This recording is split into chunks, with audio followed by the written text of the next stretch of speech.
Hi, everyone. This is Rebecca Imholtz with the Mount Pleasant Chamber of Commerce. I want to welcome you to our weekly, The Pivot, Living and Working During COVID-19.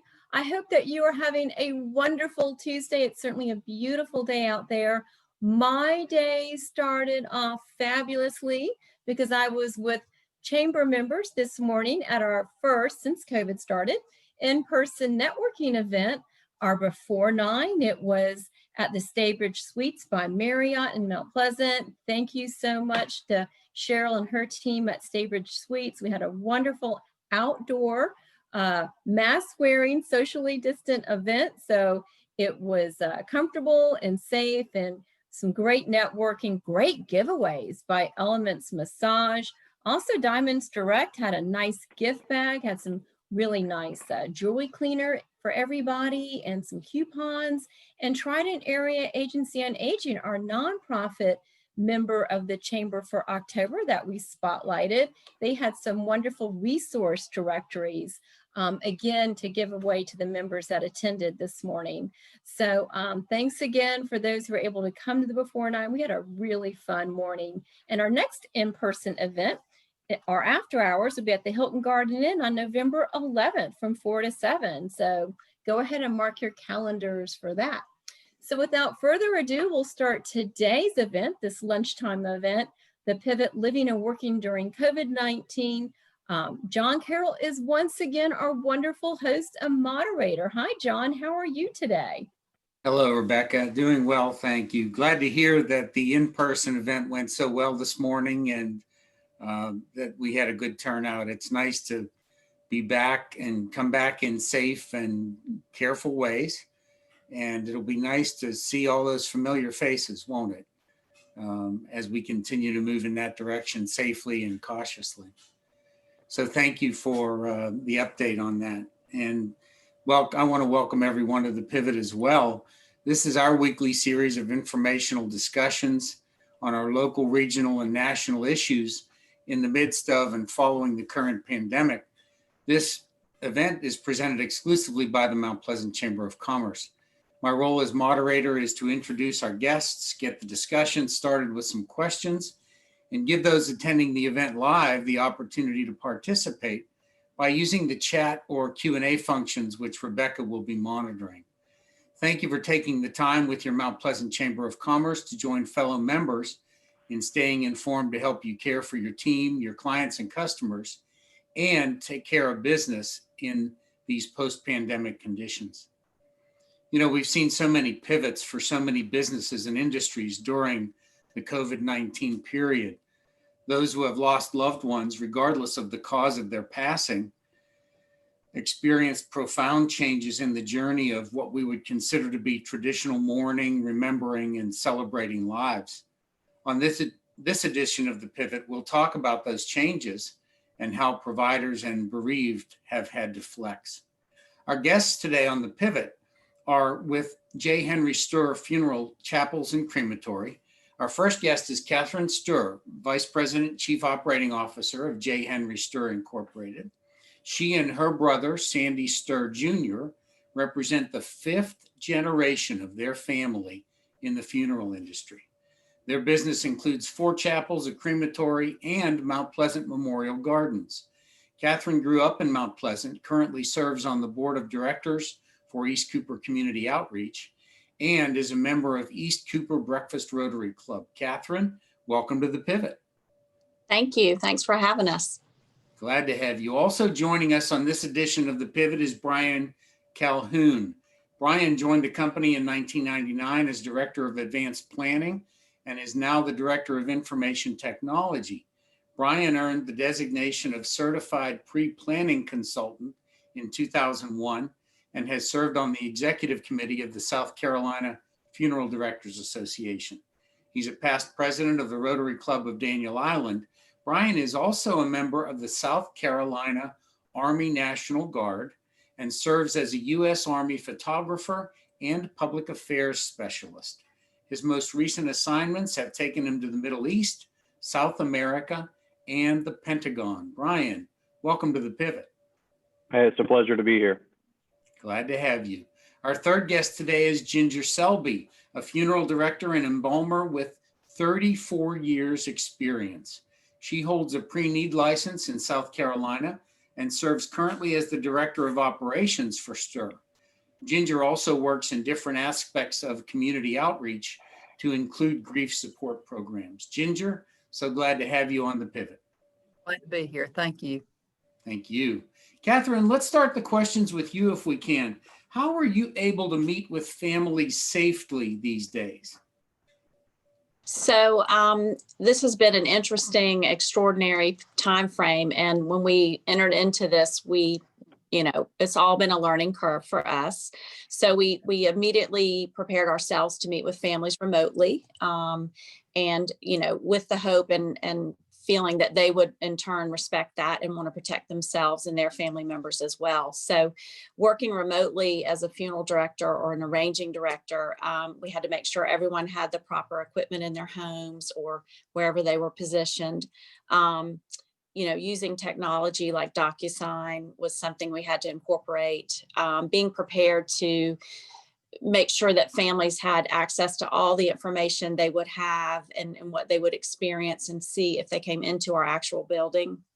So being able to share photographs of, different offerings in terms of selections, merchandise, if you will, caskets and urns. So things like that, being able to encourage them and to know all their options and not just limit the opportunity. So, and if remote arranging wasn't what they wanted and wasn't, the best situation, they come into our buildings and obviously like everyone else, we have signage up, we encourage social distancing, lots of hand sanitizer around the building.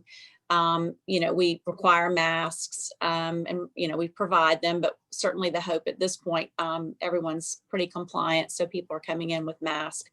We've tried to limit the number of people in the room, making arrangements with the director. And sometimes that's a challenge because you may have 12 people that want to come in, where historically we would pull chairs up around the table and welcome everyone. Now, we're a little more leery of that, but it's such an emotional time. We never want anyone to feel excluded. So, we've got sections in our building that are pretty open and we've got better air circulation than some of the conference rooms. So just whatever we need to do to shift around and accommodate everybody. I can't imagine the challenges that you've had to address and overcome, but I'm sure the families are deeply grateful because of all of the things that they've already been through before they even come to see you. So thank you for that. Ginger, how do you care for someone who has died from the virus, from COVID-19, and still keep your staff safe? Yeah, that's been, of course, always a great concern to us is keeping our care center staff safe. Of course, anytime there's any new contagious disease, you're elevated, you're worried. You don't know exactly how it's been transmitted. So we've learned a lot about that in the last several months. But in the beginning, I will say that our staff always takes universal precautions because really we never know. Someone could have been killed in an accident and had COVID.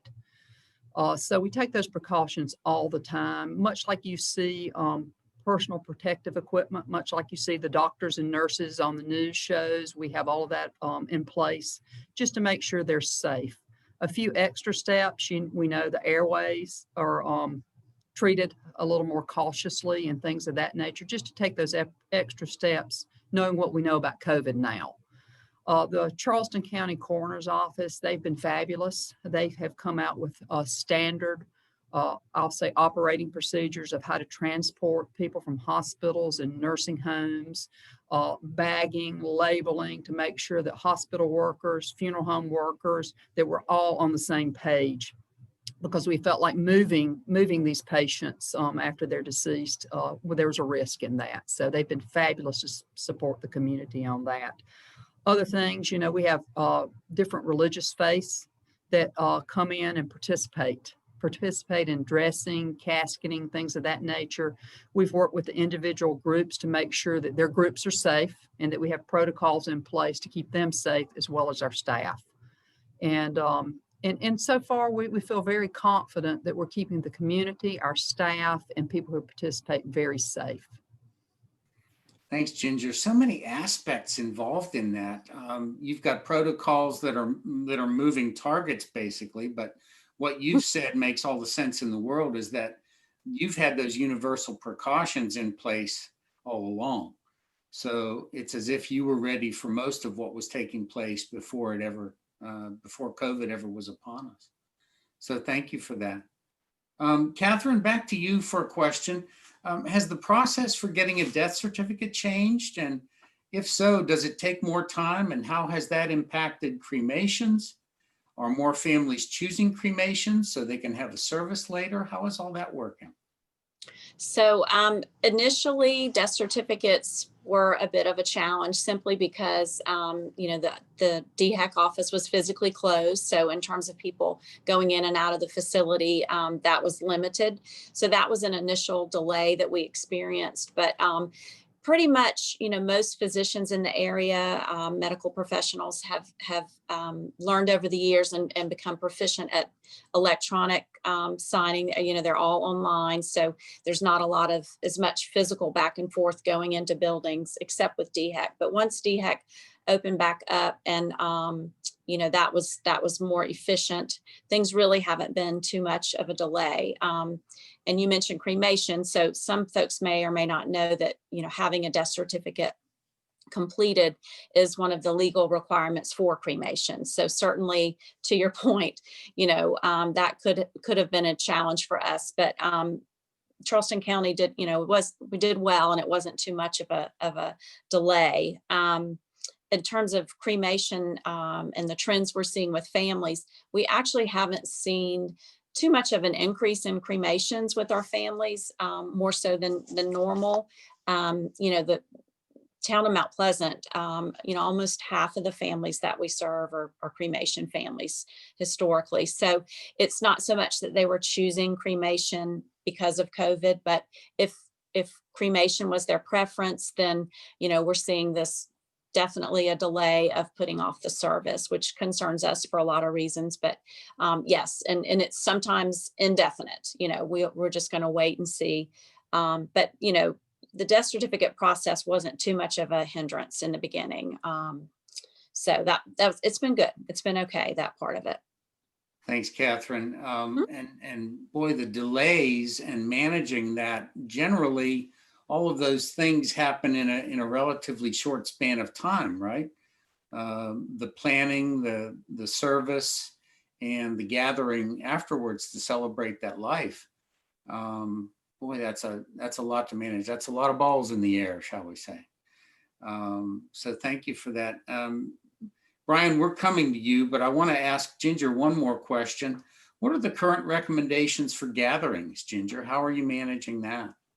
This has been a real difficult aspect for our funeral directors, who are always wanting to accommodate families and say yes. So we've really struggled with that, but we had to put in pretty strict protocols to make sure we are keeping our staff and family members safe.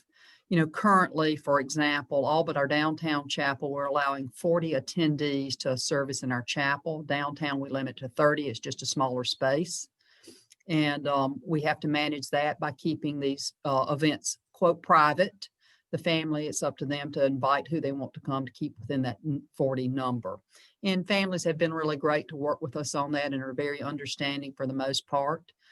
Each church and cemetery has a different requirement, and those requirements have changed back and forth during COVID.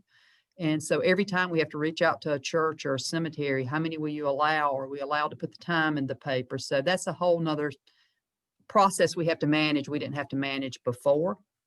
What we have found is people are going to large outdoor venues, and that's wonderful because they still can have their funeral or their memorial service and have a large amount of people, because people miss their support systems during the time of COVID. And we've had a couple of football stadiums. One's going on as we speak, where people can social distance outdoors. We've had a plantation, been to a plantation. We've been to a big, huge place by the marsh at Seabrook.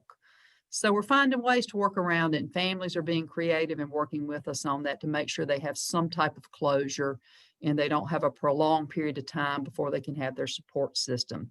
One other thing I will say, I think it's very difficult when we lose a young person because the young people rally around the family, and families who've lost a young person have really suffered greatly, I think, during the time of COVID. So we're glad that people are figuring out ways to work around that, and we're working with them to do that. Yes, ma'am. You know, to me, it's just amazing to think of all the things that we kind of take for granted. We don't ever take for granted that somebody has passed, but we sort of are expecting a certain sequence of events to happen in a certain way, right? And for people not to be able to mourn and grieve as they would traditionally expect to do has got to be exceptionally difficult for some people. No question. Thank you. Hey, Brian, you're providing live streaming services, I'm guessing, now and then with some of the services. And how is that working with this wide range of families that you serve at Stuhr? I will not deny we had to figure a lot of it out as this developed. You know, a videotape in a funeral is, or recording the audio of a funeral is definitely not something new. We've had requests of that over the years. But I will have to say and commend Catherine, you know, not just because she's, you know, my employer, but at the very onset of this COVID and families not being able to gather, you know, one of the first things that she wanted to do was provide a service or a means for people to be able to not so much participate, but be there for a service who couldn't attend because of maybe health or economics or transportation. So we, right from the onset, started offering families the ability or have a professional videographer at the service location to where we could record the service and then post it to the family's online tribute. So that was something that it was important to her, and we implemented right away. As this thing started to gain momentum and people's place of worship or their Sunday schools or classes started Zooming. Prior to COVID, who had heard of the word Zoom before? It was so families were coming in. Hey, can we Zoom the service? Could we do Zoom? Could my son John participate in the service from Milwaukee through Zoom? He wants to speak. So we were starting to implement those things and offering that. And so, you know, developed, and you know, now we're offering a live stream where we can do that directly, privately or publicly through our YouTube channel. So that's available. So, you know, we can professionally videotape a service and have it posted to the family's online obituary. We can live stream it through our YouTube channel. There's outside sources who can live stream that, such as many weddings are being done now. And if for those families who want to do Zoom, we can sort of help facilitate that as well.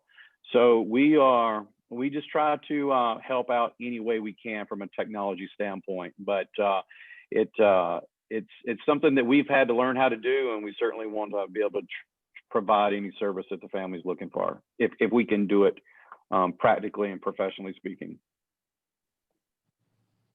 Thanks, Brian. And you know, that ends up being live TV in a manner of speaking, doesn't it? When you are when you're doing that. It sure does. It sure does. And that has, of course, all of the risks that come along with, well, we didn't mean for that to make it on camera, but there you have it. And right, so I really do. Right. Well, it's not only that, but you're at the,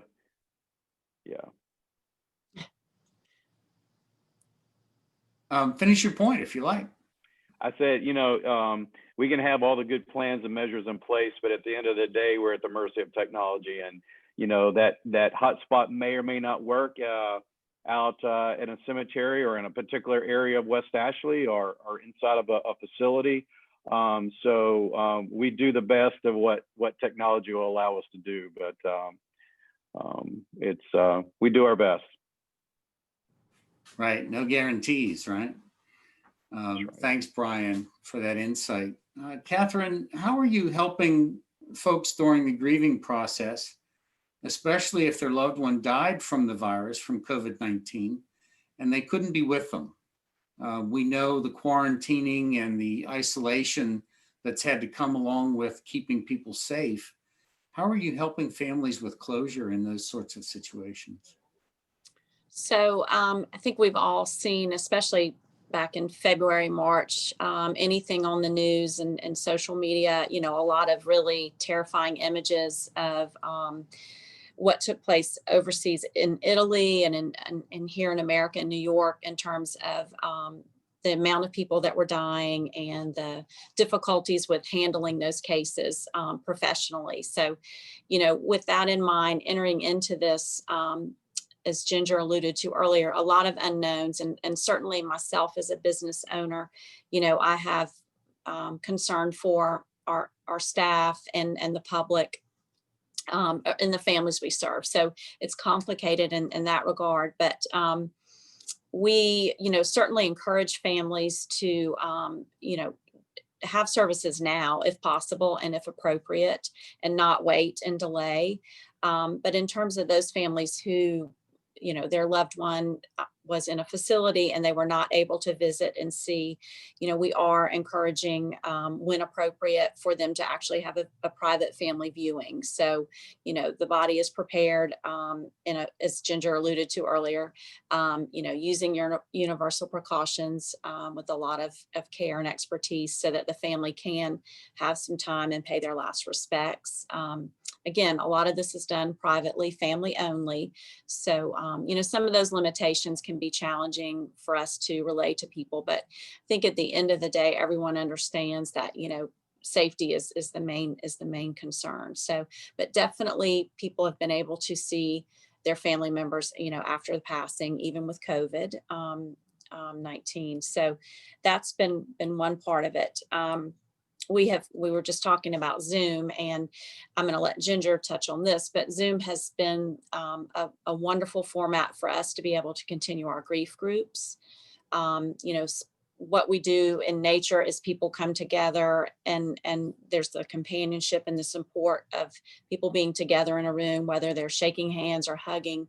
We're losing a lot of that, but through Zoom, we've been able to continue our grief group. So I'll let Ginger touch on that because she's done all the work on that. So yeah, I'm happy to talk about that, Catherine. So I do facilitate all our grief programs, and we're like, wow, what do? We can't be in person anymore. We can't have our group support meetings. And so we decided, after we did our last in-person meeting in February, we're going to try Zoom.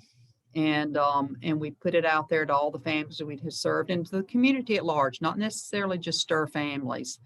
And it was amazing how many people showed up, how much more they shared because they're in the comfort of their home, at their kitchen table or wherever they are. We typically have a lot of women, more than men, for a couple of reasons, attend grief support meetings. We've had a lot of men attend. And I think the other thing that has been really awesome is we've served families in Atlanta, Boston, where they have family members that live away that attend our grief support meetings remotely. So this is probably something we'll continue.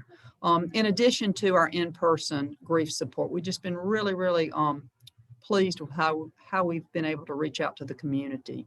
We are doing one in-person event November 15th, the holiday workshop with social distancing, to see how comfortable people are coming back out. I sent out the invite today. We've had 4 people respond. Of course, we'll be very cautious in those types of events. And we are live streaming our annual service of Remembrance, which is something we've done in person. So we're going to put that together on December 6th at 3 p.m. So we're trying to support families as much as we can during the grieving process. I will tell you, I'm there facilitating, much like Rebecca's been here with us, and you hear about isolation and the pandemic and how much more difficult it is for these elderly people grieving. So we're happy we're able to offer that to the community. Thanks, Ginger, for that. And it really leads to a question that I'll open to all of you, and that is, what pivots have you taken in response to the pandemic that will become part of who Stuhr is going forward? And Ginger, you obviously mentioned that the grief support process will probably continue to include or be some, maybe a form of a hybrid. Talk more about those things. And this is open to all three of you. I'll go first if that's okay. I do think grief support is one. I know that we're doing more arrangements, and in particular pre-arrangements, which people are wanting to meet by Zoom. And, you know, we can do that at a long distance where people can't get into town. And for example, they're making arrangements for the aging parents. So I think we'll continue with remote arrangements for other reasons than the pandemic moving forward. And that's the distance and how people are spread out throughout the world where we can be face to face with them. So that's forced us in that arena, which is really going to be wonderful for the families we serve. Thanks, Ginger. Brian? I mean, yeah, I will just, dovetail on what Ginger said. In the funeral industry, we're very traditional, not only in rituals, but the way we do business. We're very pen and paper type business. And so the COVID or the pandemic has really forced us, I think, to embrace some technology or new ways of doing things. So I very much can see grief groups through Zoom continuing, not replacing the in-person meetings, but just being another offering that we continue to provide. Live streaming services, I don't think will ever go away. It may be a while before everyone feels comfortable with traveling again. Having a family sign an authorization for a cremation or a service and faxing it back to us is probably a thing of the past now that we've adopted e-signatures in electronic ways of authorizing things. So I think there's a whole lot of bad that's come out of this, but I think there's definitely some good things from the way we serve families and the way we do business that we'll continue to do going forward. So I think those things are not going to go away. So those are good things from a technology standpoint. Thanks, Brian. Catherine, from your perspective? Yeah, I would just sort of echo what they both have Ginger and Brian have both indicated. It really is the technology piece that I'll speak from my personal. I was forced. I'll use the word forced because I really didn't have a choice in some regards as to how I was communicating with families and staff members. So again, moving forward, it's not going to be about that we're doing one or the other. It's just that the technology options are now going to be offered in addition to what we would normally do. So, it's not an either or, but it'll certainly be something that enhances, hopefully enhances our ability to work with families, make them feel comfortable and help them celebrate the life of somebody they cared about. So. Yeah, thank you. Thanks, Catherine. Rebecca, pop back in if you will. Join us and maybe you have a question or there's a question that you received from someone attending live. I do. I want to follow up on the comment that Catherine made earlier in the segment, which was some families are choosing to delay the remembrance service. They're choosing cremation and setting aside a time later. You mentioned that was concerning. Why is that? Is that because of the delay of the grieving process or closure, or why is that concerning? Yeah, I just find it concerning because I think maybe the long-term effects of maybe they'll end up not having a service, or maybe it will be a year from now. That may be more of a personal opinion of mine, but I think the long-term effects of, how people process the loss of someone, especially during this, I think we kind of are yet to be seen. Ginger made the comment about isolation, and that is, I think, an issue not only for the elderly, but many of us. So I just feel like, again, that's kind of me personally. It doesn't have to be, John alluded to, that 3-day window in a traditional burial situation where people, person passes away, there's a visitation, there's a service and some kind of a reception. So, we haven't been seeing that traditionally for some time with cremation families. There's typically a freedom and flexibility, if you will, to say, well, we'll wait until the holidays when all of the kids are back home, those kinds of things. So there's nothing wrong with that. But I think with some of these families with COVID, they're waiting until perhaps they feel safe flying, or somebody is able to travel here from across the country. So it's kind of just open-ended, if you will. So, to me, that can bring on some challenges just emotionally in terms of being able to move forward. And certainly anyone listening today or in the recording can see how Stuhr has put into place all of these elements so that a person can feel comfortable going ahead and having a gathering with the outside gatherings, the live stream technology. I really appreciate, Ginger, you're talking about the private viewing opportunity, and then working with families here locally and long distance with grief support. So it was very enlightening to me to hear everything that you all are doing to continue to serve families in a very creative way, in a very personal way, which is important. Thanks, Rebecca, for that question. It really, I think it leans into something that you might consider a strength as well, Catherine, and that is, boy, it just begs the question of why wouldn't you pre-plan and have so many of those things taken care of in advance? It just makes all the sense in the world, and maybe even more now. Yes. And I think people, are thinking in terms of that. And I've certainly personally had a lot of people reach out to me, and they just, want to get their affairs in order. So, it's definitely a benefit to families when advanced planning is done, for sure. No Thanks, question. Catherine. And thanks, Rebecca, for the question.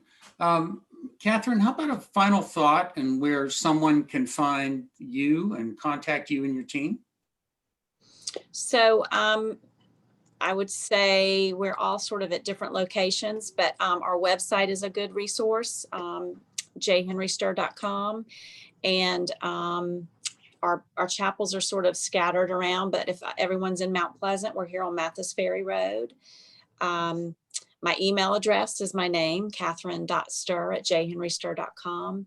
And also, if anyone at any time has questions about funeral service or pre-planning, or just some concerns in general, I would encourage them, to maybe make an appointment before stopping in. But certainly here at our Mount Pleasant location, we'd be happy to sit down and socially distance and talk, or assist in any way we can. So again, we don't want to lose the personal aspect of our business just because of COVID. So, yeah.